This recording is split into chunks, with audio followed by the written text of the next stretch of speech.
We're going to take a 5-minute break before we go to transit. Now, if you think this is a talk about it's good to ride the bus, and if you think that what you're about to hear in the next hour isn't radical, I am about to blow your mind. Because I'm about to prove to you that your right to vote, your right to work, everything else in your life is subservient to a freedom that most people take for granted in America, but erects an unbelievable barrier to those who do not possess it. So you're about to look at transportation and mobility in an entirely different way, based on the thought of a radical French philosopher and a guy who's ridden the bus in Charleston since 1976, is legally blind, and has never had a driver's license. He's talking about the 60s. I was born in the 50s when white people did ride the bus. Because when we get on with white people, we had to go to the back of the bus.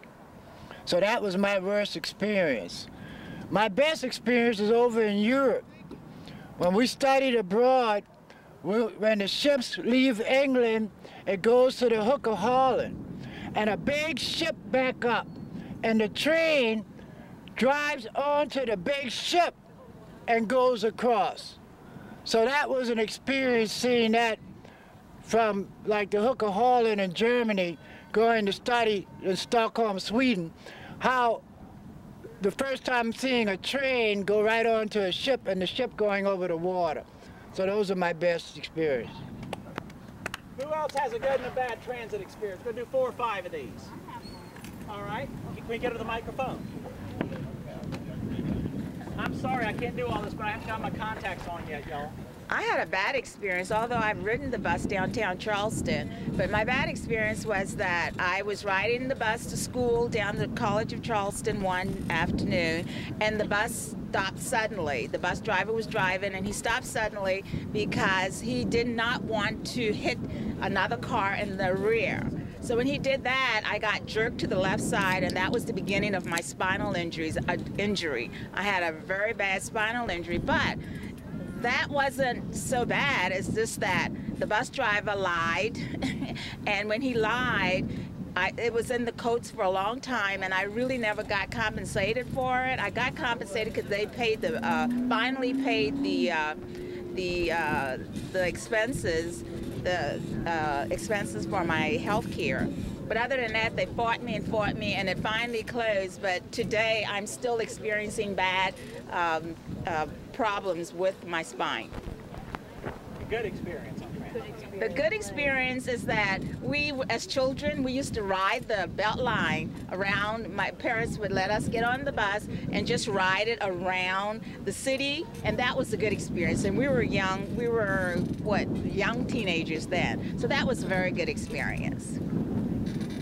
All right, anybody else with a good and bad transit experience? I'll give a little thing. I would say for me, bad experience in transit would be any day I'm stuck in traffic surrounded by other people, single people in a car just like myself, and I hate that. It's very bothersome, especially with the railroad systems we have here that we could use to make a much better system. A good experience would be when I was younger, before I had a car, I would take the bus from West Ashley to downtown to get up with friends, and that was my way around when I was younger. I would like, as an adult, to have a better system. I live in North Charleston. It's not so easy to get downtown unless you have a car.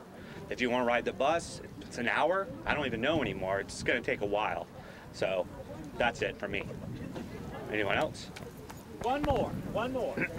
Let's see, we've had a fairly diverse group, so we don't really have to sweat color or anything like. We've had a fairly diverse group, so just find me one more person. One of you school kids. Good. I have a good story. Just being able to work by riding the bus every day. All right, and a bad story about transit. I have not had a bad story, and I've ridden buses most of my life. All right. Well, I'd like to discuss some local issues with you briefly now, and sort of how they reflect our problem. We have had plans for many years for an intermodal transport station in North Charleston that would bring together Greyhound, Amtrak, CARTA, cabs, a parking lot, smart cars, ride share, and some other functions. You know, unfortunately, some of our elected representatives are not interested in helping us get the funding. Now, James Clyburn has worked on the funding. As you can imagine, Tim Scott and Jim DeMint really don't care. The problem is that you have politicians like some of the ones that have been elected in my own town who basically all they focus on is road construction. Which brings me to my second issue. In Mount Pleasant right now, we're widening Johnny Dodds Boulevard. Earlier this week, the most important bus stop in Mount Pleasant was torn up. Now, despite the fact that it was the most important bus stop in Mount Pleasant, it was not handicapped accessible. No sidewalks reached it, but over 200 people a day use it. In many parts of Charleston County, we have hideously inadequate bus stops. And people are okay with this. Now, what the problem here is, there's a $60 million road project, but I have yet to see where the bus stops are going to go. And I have the creepy feeling not many people have given it sufficient thought. Now, in Mount Pleasant at the moment, one of our greatest and most important tourist attractions is Boone Hall Plantation and the Charles Peany Historic Site. They're basically across the street from each other. There is no safe way to pull a bus out of the high-speed maniac traffic for people to get off and on the bus. CARTA is afraid that a car will hit the rear of the bus at 40 miles an hour if they try to stop. Someone's on their cell phone, they've got white line fever, they haven't slept enough, and bam, they hit the back of a neighborhood-sized bus. Now, I would never advise anyone to hit a full-size CARTA diesel bus, but a neighborhood bus weighs about 25,000 pounds less. These are a couple of places where our government simply haven't considered what it takes to make transit work. Our roads often lack sidewalks so that people can't get to their bus stops. The way we design our communities reflects the idea that people need to be separated by space. And that's okay because the car supposedly makes that society work. The problem, of course, is that a society where you're 5 miles from the grocery store is a society which only works for someone who can afford an automobile. Now, there are a couple of numbers you need to know about. For transit to work in anything approaching a functional and economic way, you need to have over 7 units per acre in the areas it runs through. Zoning in Mount Pleasant, South Carolina, says that houses should be no more than 3 per acre. So you are requiring that a landscape be built that a bus cannot function in. And if a bus cannot function in that area, rail transit, other more exotic types of ways of moving people around will not work either. Now, we're designing this landscape based on assumptions made in the 1950s that were either evil or not evil. There was a theory developed in the late 1930s and deployed at the end of World War II that the Great Depression was caused by inadequate consumption, that people didn't buy enough stuff. And a lot of things were done to make sure that people in America would buy mountains of stuff. We are now, at this point in our history, paying some pretty severe prices for that system. It worked beautifully from roughly 1950 until 1973. And 1973 is the peak of individual, real disposable income for one person in the United States of America. The reason that things got better after 1973 are two. Women went to work in large numbers, some because they wanted to, some because they had to, so that a family went from a labor input into the system to support its lifestyle of 40 hours a week to now well over 80 hours per week. Now, that did mean the family could afford 2 cars. They could afford a bigger house. It also meant the children went into daycare. You can spend a lot of time playing around with these numbers. The second thing which allowed America to coast along after the automobile consumption system began to fail was debt. The massive expansions of debt in the 1980s and 90s, which resulted in Mount Pleasant over the last 15 years in families that routinely did, and I'm a divorce lawyer, I know this because I saw how they lived their lives, would routinely run up their credit cards to $15,000. They would then refi their house and put the credit card on the house. While they were at it, they would take some money out and buy a car. So that was another $25,000 to $30,000 in debt on their house. But if you had a big enough house and it kept going up, you could keep refining and just siphoning off this equity. The problem was, at least in Mount Pleasant, the system was based on the idea that we would keep building these houses and everybody would be able to drive to them. And that collapsed in 2008. It actually started to collapse in 2007. The last major development the town of Mount Pleasant approved, where Wando High School is now, was 1,200 acres for 1,200 households. Some business, some shopping. A landscape which largely can never be served by transit. It took 4 years to get CARTA to run a bus out to Wando High School. Up until last April, there was no way for a student who didn't have a car to get to extracurricular activities. That's okay if your parents are rich and can afford a car. It's even okay if your parents are poor, but they can siphon off equity in their house. But when your parents are upside down in their house, 75, 80, 200, 400,000 bucks, Missy cannot get a Miata on the house. Which meant that hundreds and hundreds of students at Wando had no choice but to take the school bus home right after school and couldn't do sports, couldn't do clubs, couldn't do any of these things. But since the idea of Mount Pleasant was everyone drives, driving is essential, driving is what makes our community work, our community pours resources into a road system, mandates a certain type of landscape, every student at Wando has a car and every student can drive home after their extracurricular activities. The 1,000 students at Wando that rode that bus in September were invisible. Now, I know Mount Pleasant.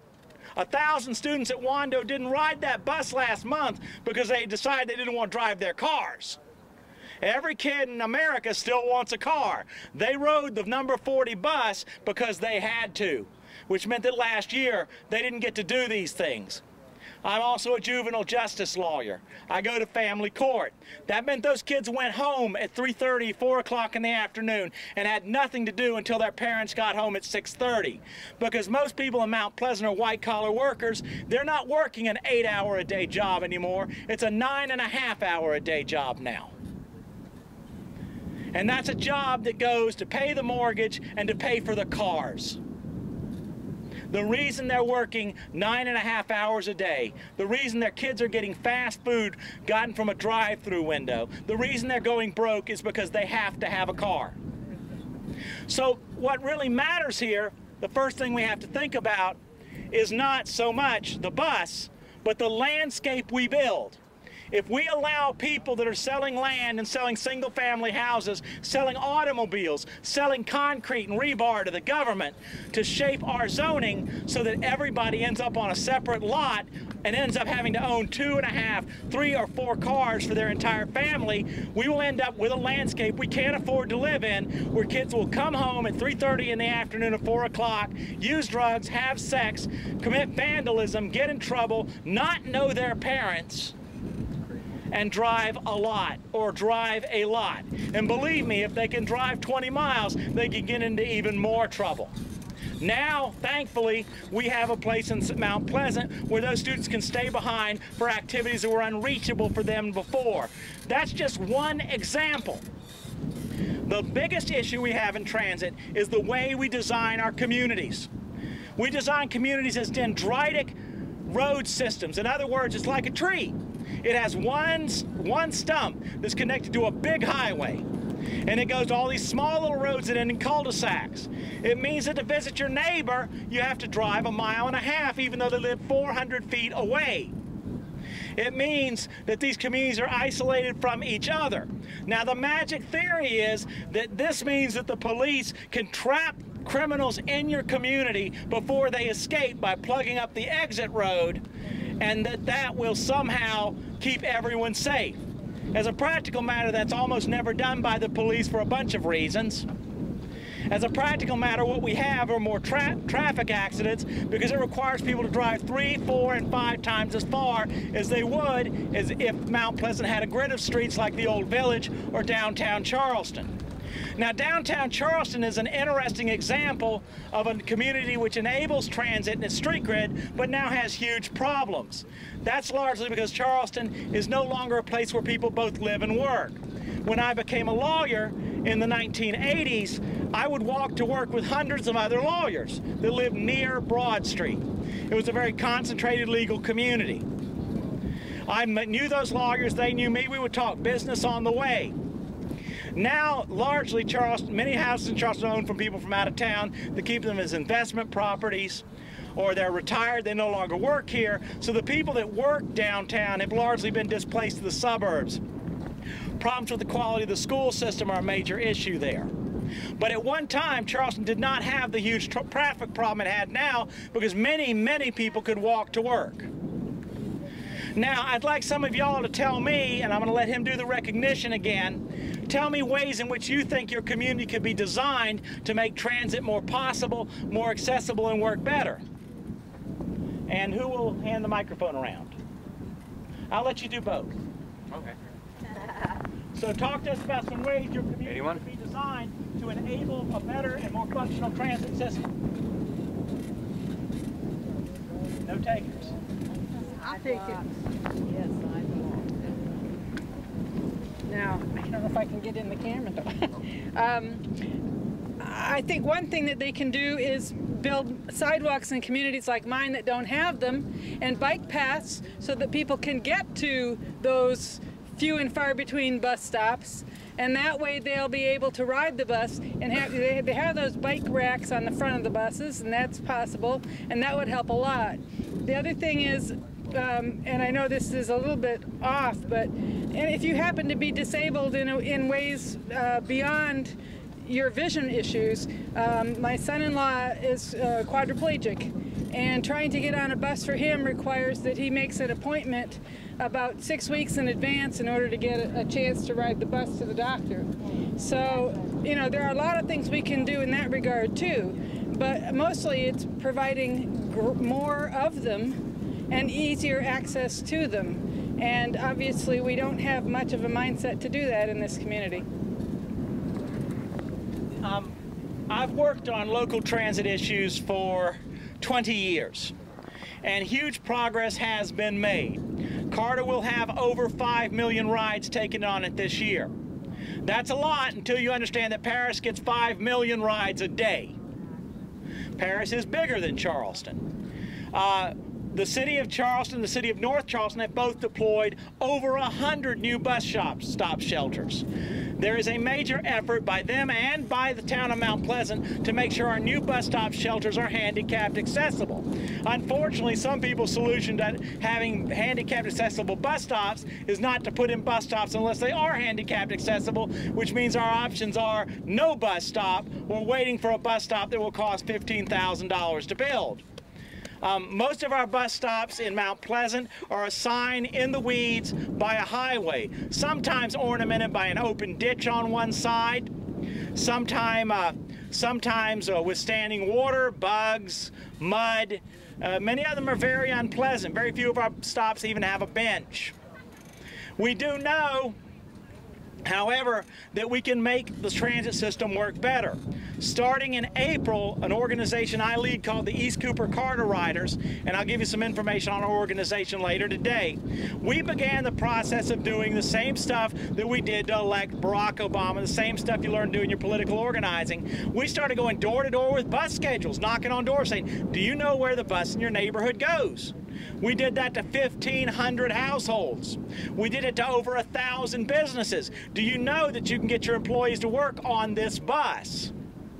It does work. Last May, ridership on the number 40 bus, which goes to Mount Pleasant, was up by 19%. Now, there's similar buses that go down Savannah Highway, Folly Road, and into North Charleston. They did not have increases like that. We assume that everybody here knows where the bus goes and what the bus does, or knows where to look to find it out on the internet. That's not true. They don't know. In fact, we discovered to our horror 2 months into our effort that we had people riding the number 40 bus in Mount Pleasant that didn't even know about the number 401 bus, which had just been added. People that are riding one bus line don't even necessarily know about the bus lines that connect to it. Hopefully in the next several weeks we'll get Google Transit, which means those people who have a smartphone or an internet service will be able to find out will be able to punch in where they want to leave from and where they want to go, and the computer will spit out instructions on how to do it. Now, I've actually used that in Portland, Oregon, Seattle, New York, Atlanta, and Boston. It is an astonishing, wonderful system. It takes me about 5 minutes to wrestle the PDFs down from the internet and figure out a complicated bus trip I haven't done before. Google Transit does that in 12 seconds. We have some good people working on CARTA, because you see, when we put one more person on CARTA, if they ride 5 times a week to work, that's 10 rides. That is almost $20. That is $17.50 in income. The federal government matches that, so it represents almost $35 in income. If we do that enough, things begin to happen. In Mount Pleasant, that means that if we can put 10 people an hour on the new 401 route, that we will be able to keep that route. It unfortunately means that if we don't get more people on the only CARTA bus running to the beach, which is the 402, the Island Flex, which has a lot of problems with the way it's operated, that we will have no way for a person to get to the beach on a bus in Charleston County. Now remember, we were talking about racism, classism, and justice here. What does it mean for a community to have a bus that allows someone from North Charleston to get to work at a hospital or a hotel or a restaurant, but there is no way for them to take their child to the beach on Sunday afternoon? Now, I had a son before he went to college. I still have him, but he's a long way away, and I miss him a lot. But I can remember taking my son to the beach. My wife, who blew off this discussion to go back to work, she doesn't much like the beach. She doesn't like the sun. She doesn't like the sand. It meant an unbelievable amount to me that I could take my son to the beach on the bus. Calling someone on a cab's not the same thing when you don't have a choice. It's just somebody else hauling you around. But I took my son to the beach on the bus. So what we know is that if you go to schools and churches and you talk to people and you spend 5 hours at the Mount Pleasant Children's Festival handing out bus schedules and literature like we did Sunday afternoon, that you will increase the number of people on your routes. The number of people riding the number 40 is up so much that CARTA is discussing increasing its frequency from once an hour to once every 40 minutes. Now, the M5 bus in New York runs every 5 minutes. The Toronto subway runs every minute and 45 seconds. But 40 minutes is a lot better than once an hour, and it's a lot closer to half an hour, which is on its way to every 15 minutes. So we know that, because count the number of car commercials you see on TV in a night, and then count how many times you get a message about where your community's bus goes. Exactly. We're up against a powerful system which sells the car. It sells the car as a status symbol. It sells the car as sex. It sells the car as something you drive around in beautiful city streets lit by moonlight, because everybody knows that in the daytime the streets are locked up with traffic. So our society is still selling the car, but an increasing number of members of our society can't make the car work. Larry, do you want to say something? I do. Step up into the sun. Y'all, are you watching for hands going up? Okay. You got to get his attention because I don't have my contacts on yet. Okay. Face the camera, Larry. Bill mentioned Portland, Oregon. I lived there for quite some time. I'll give you a couple statistics. The average household in this country has something like 4.1 vehicles per household. Okay? In the city of Portland, they have less than 2 vehicles per household. And the reason why is because the bus goes everywhere. The red line, the blue line, and the yellow line go everywhere you want to go. It will take you less than 50 yards to the airport. They have parking around all these trains. They have streetcars going up and down from the Portland State University all the way down to the water. They even have a gondola, one of those things you see at ski resorts across the country. Yeah, you can call it a gondola, you can call it a gondola, you can call it a tram, but just imagine mountains where you see rivers here in Charleston, and you will see a city that could grow and not pollute with these horrible cars and big SUVs. If we had trains and trams and buses running everywhere in the city, everywhere. So Portland is a model city in the United States, and if you can just replace Portland's mountains with Charleston rivers, very similar spread of population in Portland. But the key to getting this done is political will. Okay, we had a guy named Bud Clark, great mayor,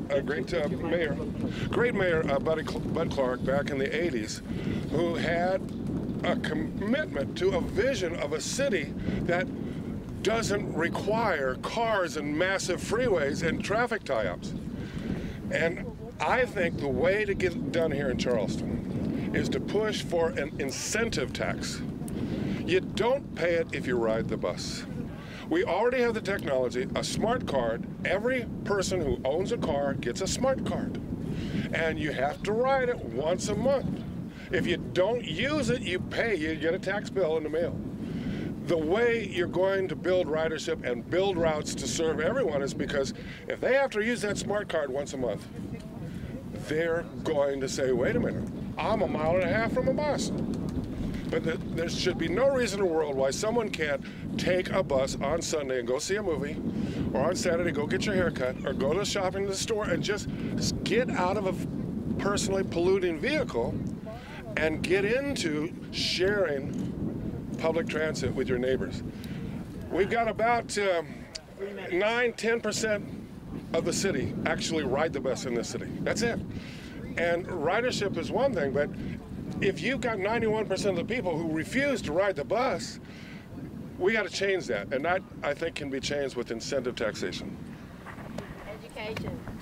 I need to talk just briefly about the biggest transit project in our area that isn't going anywhere. The oldest passenger rail line in the United States runs from downtown Charleston to Somerville. The best friend ran on it on Christmas Day, 1836. And that train ran until the early 1960s. The track's there. There's enough right-of-way there to put in a set of tracks specifically for passenger rail. There's another set of tracks which go down to Main Road and the Intercoastal Waterway, which would allow you to reach almost to, well, basically deep into West Ashley. There has never been a railroad in Mount Pleasant except for the Sea Island Railroad, which ran basically from the ferry station in Mount Pleasant out to the Isle of Palms, and that stopped operating in the 1930s. But Mount Pleasant had its streetcars on rails that went through the old village, and it had ferries as well. It would cost $140 million to get the train to Somerville running. It hasn't gone anywhere despite a huge amount of effort. Obviously, we have people like Jim DeMint and Tim Scott that regard transit as wheelfare. But let me tell you about subsidies and welfare. Every automobile on the road in the United States receives a subsidy from taxation from government of at least $5,000 a year. Let me tell you about the real price of gasoline. Gasoline is not $4 a gallon. Gasoline is produced by something called the United States Army, Navy, Air Force, and Marines. Hello. In Iraq, in Kuwait, in Saudi Arabia. And if you add the cost of our wars to the cost we pay to import the oil, the price of gasoline is somewhere between $12 and $16 a gallon. That is why your country is going broke. Let me tell you something else. There is no vast reservoir of cheap oil in the United States. There's plenty of oil down there, almost unlimited amounts. It's in places that are cold, It's way down under the ocean. It's in rock that's very hard. If you don't care how much it costs, you can have all the oil you want, but you will not get $2 oil out of the Arctic Wildlife Refuge. You've all seen those cool shows on the Discovery Channel about the guys that drive on the ice. They're all hauling oil equipment. You know how expensive and dangerous that is. Well, what that means is that every gallon of diesel fuel that they haul up there got pumped out of the North Slope, shipped through the Alaska pipeline, put on a tanker, shipped to California, turned into diesel fuel, put on another tanker, shipped back up to Alaska, loaded in a truck, hauled over a road to ice, hauled over a road on the ice, and finally got into the generator, the fuel tank for the generator. That gallon of diesel fuel cost about $8. Let me tell you about the most expensive gallon of diesel fuel on the planet, and then I'm going to end my presentation, and we'll prepare to go on to the 1 o'clock, on which I believe is on voting rights. Oh, someone wanted to speak? Yeah, you say two things. I hear you repeat the same two things, and maybe it's just my mind's a broken record. But you're talking about people, individuals being cost conscious. First, you have to know the real cost of things. Once they realize the cost of things, then you talk about government being generous. It's in beautiful marriage. That's all you said. That's all I heard you say is cost consciousness and generosity for the government. And I agree with you wholeheartedly. And there's a way to do that. It's a philosophy. Well, I'm not opposed to the government helping people, but you know, filling cars full of $16 a gallon gasoline where the oil comes from people that are paying terrorists and the money to pay for it comes from the people that are competing with us in industry in China is suicidal nationally. That's not being cost conscious. No. That's being totally uncost conscious. So you're not saying don't be not cost conscious. You're saying be cost conscious so that you're standing for something. No way to stand against something. I'm a liberal, and plenty of liberals, not everyone here is, but a liberal does not have the luxury of being undisciplined and careless with money. Our pennies have to count, and we have to be careful about what we do.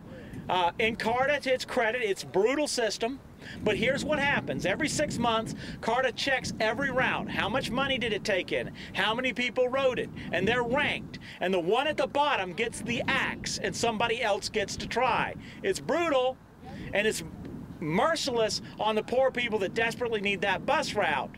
What that means is if you want your area to have better service or keep the service it's got, you need to get out there with those door hanger bags and get more people on board. Right. It's the only short-term thing I know of that will make a difference. I appreciate everybody who's listened to me for this hour. It's something I talk about a lot. I believe Rose is at 1 o'clock with voting rights, aren't you, Rose? Yeah. So we're going to take a 5 or 7 minute break. The kitchen may have some food for us, or at least they've got some water. And we'll be back in about 7 minutes from now with Rose discussing voting rights. Thank y'all so much. Ride the bus with us. The dash stops right over there. Take y'all over the city.